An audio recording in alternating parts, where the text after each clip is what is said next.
Hey everybody, how's it going? This is mixing old school death metal using mostly free plugins. I'm in Reaper here, and this is a track off my last Habitual Slaughter EP.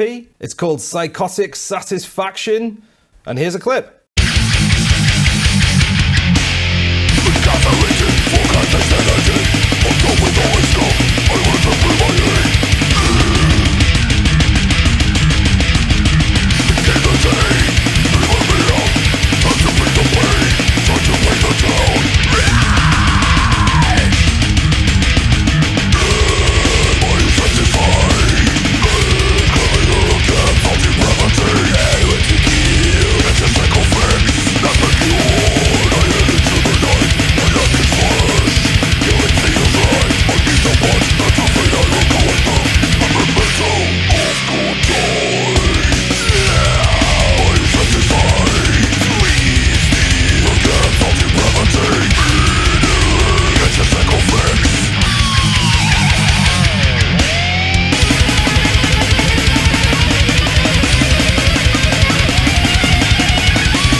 Okay, I think you get the point.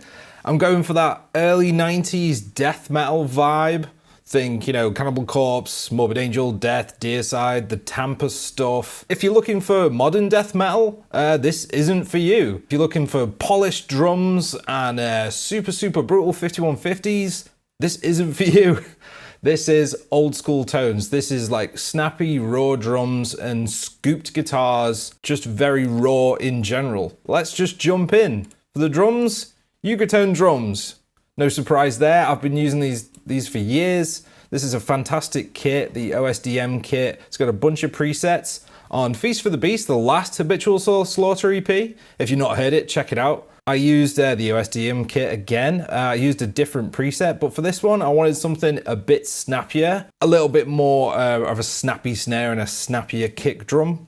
And I went with the Grind Demon preset, and I've barely tweaked it. As you can see on the effects on this, I think the only thing I've tweaked is the snare. I've just raised the effects in the comp by 10 there, and that is pretty much it.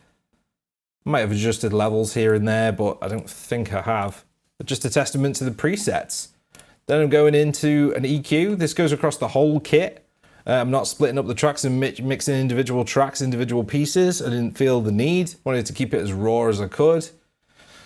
Cutting out some super lows from 45. Little notch at 160. This is just to clear up some of the low mids that I don't like. Cut at 400, the problem area on drums, things get a bit cloudy around here. Then I'm cutting out some spikiness around 10k that I usually don't like on most drum kits. Then the compression, this is just a parallel compression. This is just lightly hitting it to give more punch. And I'll just solo out the drums and turn things on and off.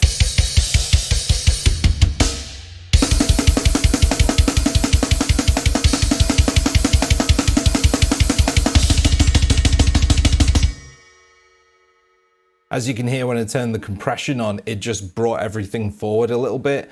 When you do a bit of bus compression or parallel compression on the whole drum kit, the cymbals will come up a little bit louder. So that's why I think I've compensated with the snare, just brought up the compression a bit more on the snare to make it pop out a bit louder. But yeah, it's a sound I really like. Bass, nothing you haven't seen before. This is pretty much the exact same bass chain I use on everything else, including my more modern stuff. You got BOD, nothing out of the ordinary. There's no IR, it's not going into any amp because I think BOD does a great job by itself. It really doesn't need anything else. I'm shelving stuff below about 80 to keep it out of the way of the kick drum and to tighten the bass just ever so slightly. Super scooping out the mids. And then I've got a shelf at about 5k just to get rid of some of the noisy stuff that you really don't need above there. I could high pass and low pass, but I really like the sound of this, to be honest, and it just works. And the compression's pretty much there as a safety net. It's not doing a whole lot. It'll probably reduce about 2, maybe 3 dB on certain parts, but it just gives me a really cool smooth bass tone. And then the next bass track, I've got Mockafix No Amp. It's a Guitar Sans amp copy. You've seen this a million times, and I EQ it like I would a guitar. A little bit more of a severe high pass to 170. I got a low pass to 7K. This is just doing the mids of the bass. You bring this up underneath the other track, and you get a really cool present bass tone. Just show you that.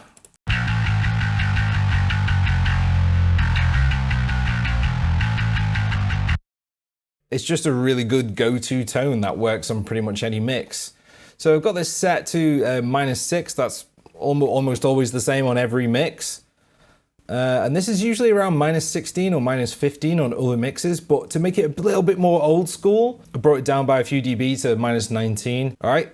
Lead guitar. I just wanted something like crazy over the top. So I've got the Ignite Amps Tyrant Screamer. It was a good go-to tube screamer plugin I used for years. Don't use it so much now. I prefer the Nembrini 808. This still does the job, and I loaded up a preset from a while back and it just works. This is the teaser. It's like a VH4. Not a very old school death metal amp to use. I'm not even sure it was even out then, to be honest. Maybe it just came out, not too sure, but it just works for a lead tone. I've got Psycho 3 from my Psycho pack. I'll link it below.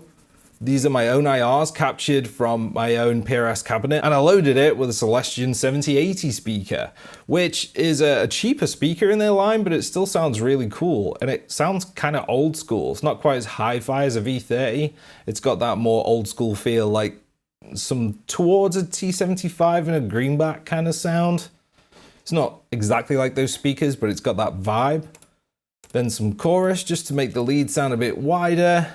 EQ, got stuff I usually do, high pass, low pass. I bring the guitars towards the mids a lot more if I'm doing lead. Okay, I'll cut out some spiky frequencies at 4K like I do on everything. But to make this a bit more old school, and to make the Diesel amp sims sound way more old school, I've scooped out loads at 800 Hertz. Why am I doing this? Well, old school death metal, a lot of the guitar tones, not all of them, but a lot of them are really, really scooped. Like crazy scooped. Like if you showed this to a gent guy, he'd probably have a heart attack. And then I'm going into the analog rack delay just to give the lead a bit of depth, really. And this is nothing out of the ordinary. It's just Nembrini's analog rack delay. Really good go-to delay. Right, rhythm guitars. I've got Vitar amps, Mega Fuzzy MK4. This is the 32-bit version, but I've got both versions.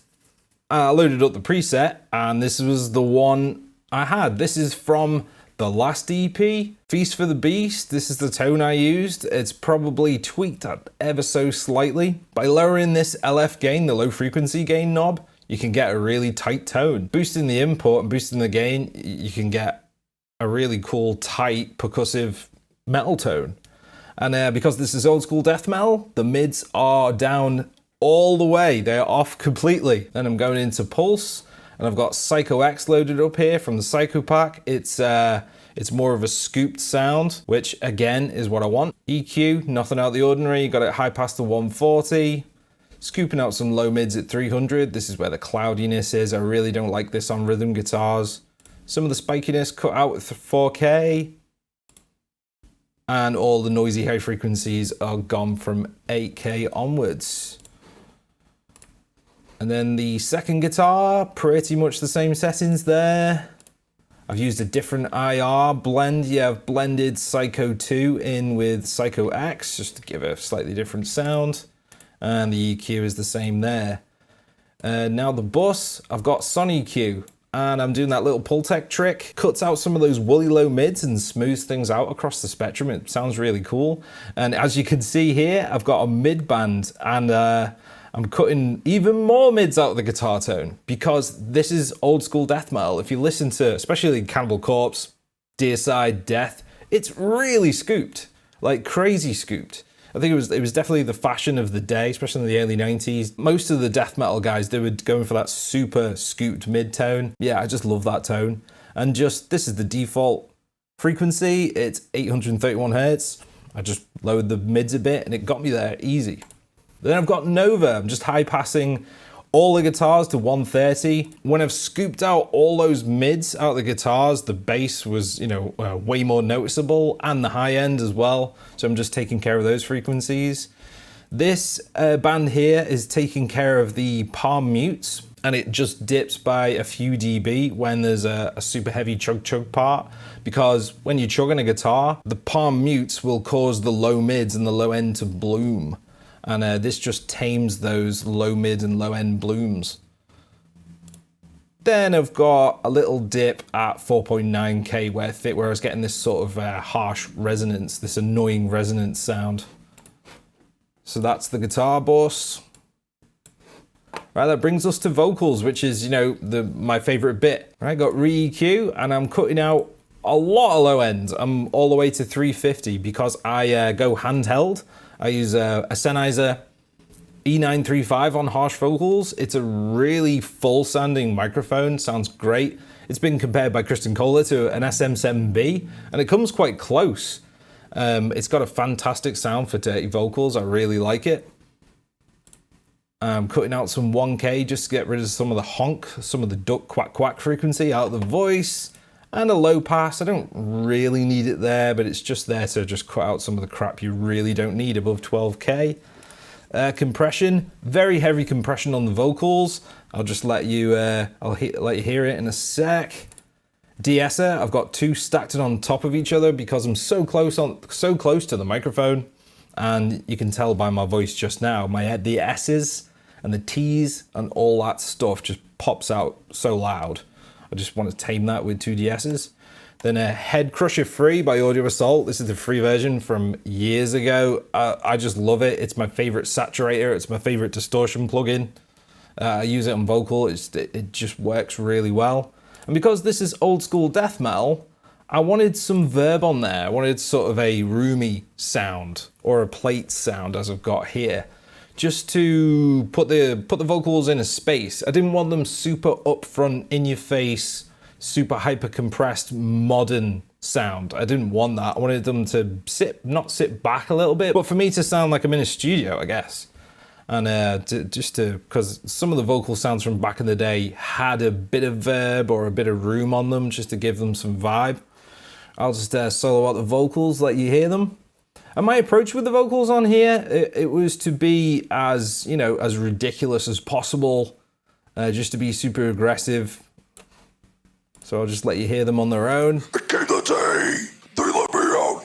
Time to bring the pain, time to pay the town.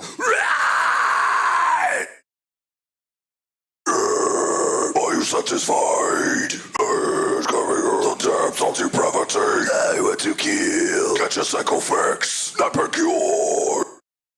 As you can see, the compression's really working there. It can go all the way down to about -15, just really crushing it, which is what you need for dirty vocal. It's so dynamic, you need to compress the hell out of it. And then Head Crusher just helps it sound a bit more present in the mix. If you just turn the verb and the Head Crusher off, you'll hear the difference. It came the day, they let me out. Time to bring the pain, time to pay the town. And back on. It came the day, they let me out. Time to bring the pain, time to pay the town. Just adds that tiny little bit more aggression, and the verb puts the vocals in a space. As far as the vocal performance goes, I approach every mix in the same way. The music to me is only half of it, the bass, drums, guitar, and then the other half is doing the vocals. I really want to get that right. Just doing the vocals probably takes as long, if not longer, than doing everything else, because I just want to get it right, Again, I just wanted it to sound like really, really silly, like a cartoon of death metal, But I really don't listen to death metal that takes itself too seriously. I find it a bit draining. Some of the really nihilistic stuff where they're talking about like real stuff, I think, oh God, I just want it to be as ridiculous as possible. And this song, I wrote it about, a fictional bloke who's been in prison. He's completely lost his mind. He hates everybody, and he's going out on a rampage and killing loads of people. And it's about him just going even more crazy. So by the time we get to the last chorus, he's just, completely nuts. Sorry for the fall of it. Oh, yes. Are you satisfied? satisfied? You will fucking die! Taps onto brevity, or I'll fucking kill you. Get your psycho fix. Fuck you. So yeah, that's my approach for the vocals for that song. Good fun. I mean, this is probably my favorite track on the EP. I mean, I love them all, but this is my favorite to listen to just because it was so much fun to do, especially the vocals. Right, I'll just show you the master track. I've shown this a million times, and I've got a whole separate video on my master track. I'll link that below. We've got a bit of EQ, high pass to 25 Hertz just to get rid of all the stuff down there that you actually can't hear, but your plugins can hear them. A little dip at 200. This is the same on pretty much every mix I do, modern or old school, it doesn't matter. I'll load up this master track and adjust to it. The little, and then I've got quite a wide but very small dip at 500 just to get me to more of a hi-fi sound. JS Exciter, again, I'm just exciting the high end to get towards more of a hi-fi sound. Everything above 2K's just got this very nice sparkly distortion on it. Sounds really nice.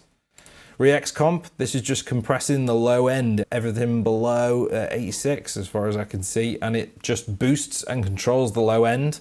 Sounds fantastic, it's consistent, and it takes care of any problems. Just works for pretty much every mix I use it on. Digital Versatile Compressor, this isn't compressing at all. This is just boosting by about 3 dB. The Event Horizon Limiter Clipper, I love this thing, this boost level in a very transparent way. It's a limiter and clipper in one. My mix is maxing out at about -10, so I've got it set to about -10 there. Ceiling's at -0.1 there.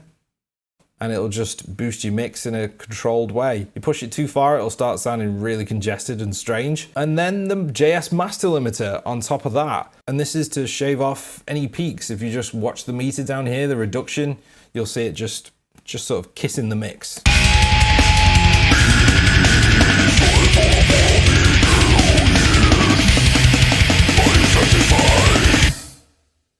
You can see it's only reducing about 1, maybe 2 dB. Anything above that, the mix will just sound crushed and you'll have no dynamics.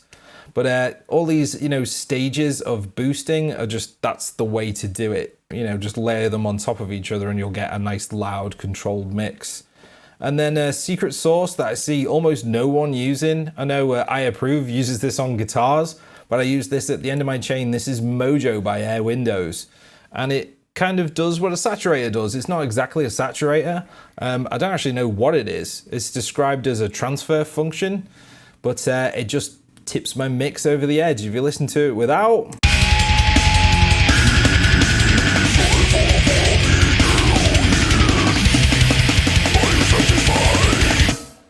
then with,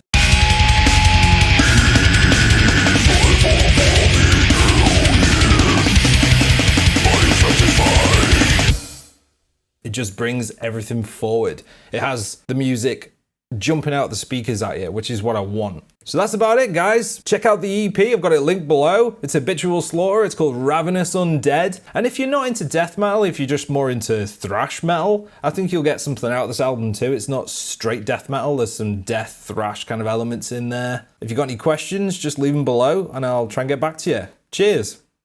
Alright guys, since you made it this far, I just want to plug my music. It's available from the links below. If you like metal, death metal, anything like that, check it out. Thanks for watching guys, I really appreciate it. And subscribe if you want to see more metal related stuff. I'll be back sometime with a video on something else, so until then, ciao.